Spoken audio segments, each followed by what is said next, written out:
ফরিদপুরে ভাঙা থানা ও সরকারি স্থাপনায় হামলার একদিন পেরিয়ে গেলেও এখনো পর্যন্ত কোনো মামলা হয়নি। তবে আসন পুনর্বহালের দাবিতে সংক্ষিপ্ত কর্মসূচি পালন করেছে স্থানীয়রা। নতুন করে কোনো কর্মসূচিরও ঘোষণা দেয়নি তারা। এদিকে বাগেরহাটে আসন পুনর্বহালের দাবিতে নির্বাচন অফিসের সামনে অবস্থান কর্মসূচি পালন করেন স্থানীয়রা। Desk report.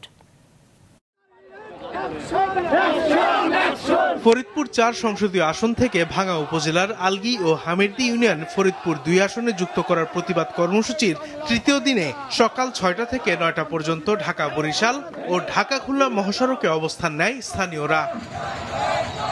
তবে গতকাল থানা পৌরসভার কার্যালয় সহ বিভিন্ন স্থাপনায় হামলার ঘটনার পর সতর্ক অবস্থানে থাকতে দেখা যায় আইন শৃঙ্খলা রক্ষাকারী বাহিনীকে।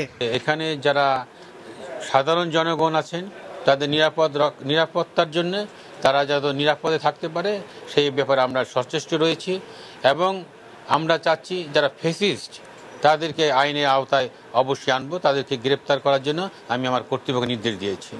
এদিকে ভাঙা উপজেলার আলগী ও হামিরদী ইউনিয়নকে জাতীয় সংসদীয় আসন ২১৪ ফরিদপুর ৪ অন্তর্ভুক্তকরণের বিষয়টি পুনর্বিবেচনার আবেদন জানিয়ে নির্বাচন কমিশনের সিনিয়র সচিবকে চিঠি দিয়েছেন ফরিদপুরের জেলা প্রশাসক। মানুষের আবেগ অনুভূতি তুলে ধরে একটি রিপোর্ট পাঠিয়েছে, সেই রিপোর্টটি তারা বিবেচনা করবে। পাশাপাশি যেহেতু এটি একটি রিট হয়েছে, আগামী সম্ভবত ২১ তারিখে এটা শুনানি হবে, তাহলে ২১ তারিখে শুনানি হলে আমরা এটা বুঝতে পারবো যে কি কোন দিকে যাচ্ছে। আমি এই সময়ে বাংলার সর্বস্তরের মানুষকে অনুরোধ জানাবো তারা যেন তাদের কর্মসূচি থেকে সরে আসেন এবং সময়ের জন্য অপেক্ষা করেন।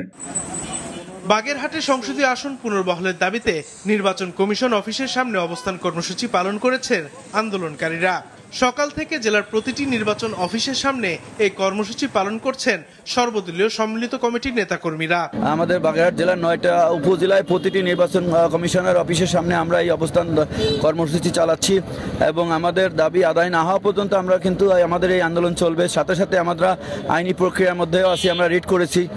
দুর্গাপূজা উপলক্ষে সনাতন ধর্মাবলম্বীদের যাতে ভোগান্তি না হয় সে কারণে পূর্ব ঘোষিত আজ এবং আগামীকালের আধাবেলা হরতাল কর্মসূচি গতকাল প্রত্যাহার করেন আন্দোলনকারীরা। সাদেকুর রহমান সিদ্দিকী, মাছরাঙা, নিউজ ডেস্ক।